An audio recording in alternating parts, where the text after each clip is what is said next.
नमस्कार, मावशीच्या किचन मध्ये तुमचं स्वागत आहे। आज आपण मटणाचा बेत करणार आहोत। आपण सर्वात प्रथम हे मटण स्वच्छ धुवून घेणार आहोत। आज मटणासाठी लागणारे साहित्य आज आपण पाहणार आहोत। आपण 1 किलो मटण घेतलेले आहे। आळणी रशासाठी कांदा घेतलेला आहे बारीक चिरून, अद्रक लसूण कोथिंबीरची पेस्ट केलेली आहे आणि रश्यासाठी खोबरं काळं भाजून घेतलेलं आहे, कांदा घेतलेला आहे तळून, टोमॅटो घेतलेला आहे, कोथिंबीर घेतलेली आहे, अद्रक लसूण याची पेस्ट करणार आहोत। 2 पाण्याने स्वच्छ धुवून घेतलेला आहे। आपण गॅस पेटून घेऊ आणि आळणी रसा करून घेऊ। आपण तेल टाकून घेऊ। आपण त्याच्यात अद्रक लसणाची पेस्ट टाकून घेऊ। हा चिरलेला कांदा टाकून घेऊ।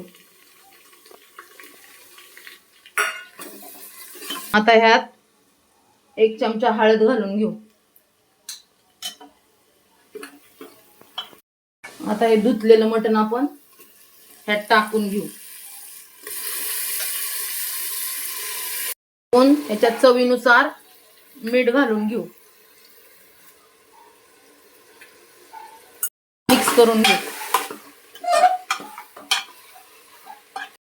आता आपण ह्याला एक वाफ देऊन घेऊ। आता याची चांगली वाफ आलेली आहे। गरम पाणी घालून घेऊ।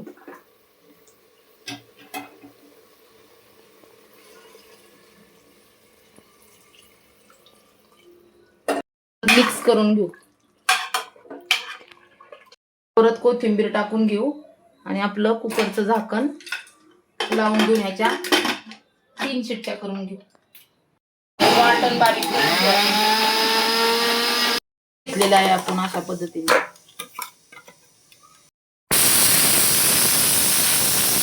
झालेले आपण गॅस बंद करून कुकर खाली करून घेऊ। पहिला गॅस पेटून घेऊ। आता आपण ह्याच्यात तेल टाकलेलं आहे। तेल गरम झालेलं आहे। आपण ह्याच्यात वाटण घालून घेऊ।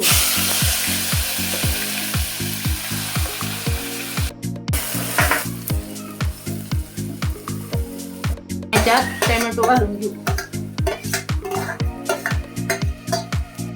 भाजलेला आहे। आता आपण ह्याच्यात मसाले घालून घेऊ। आता आपण अर्धा चमचा हळद घालून घेऊ, कारण आपण आळणी रशात सुद्धा हळद घातलेली आहे। 1 चमचा मिरची पावडर घालून घेऊ। धना पावडर घालून घेऊ आणि आपला हा काळा मसाला घालून घेऊ आणि हा 1 चमचा एव्हरेस्टचा मटन मसाला घालून घेऊ आणि मसाले चांगले आता परतून घेऊ। आपण कुकर उघडून घेऊ। आता आपण थोडासा आळणी रसा घालून वाटण अजून थोडं परतून घेऊ। आपलं वाटण चांगलं भाजलेलं आहे। आता याच्यात मटण घालून घेऊ।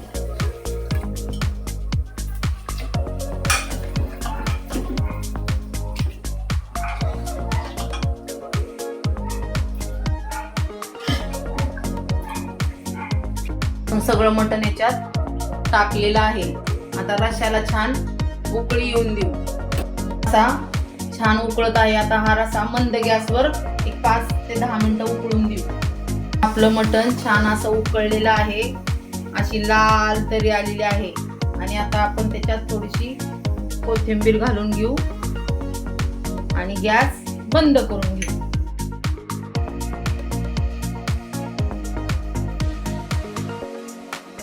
आपलं मटणाचं कालवण तयार आहे। मटणाचा रसा, सुक्क, बाजरीची भाकर, कांदा, लिंबू, काकडी आणि बासमती तांदळाचा राईस। तुम्ही पण या मावशीच्या किचन मध्ये ताव मारायला। तुम्हाला जर रेसिपी आवडली असेल तर शेअर, कमेंट, लाईक करा। आपलीच मावशी।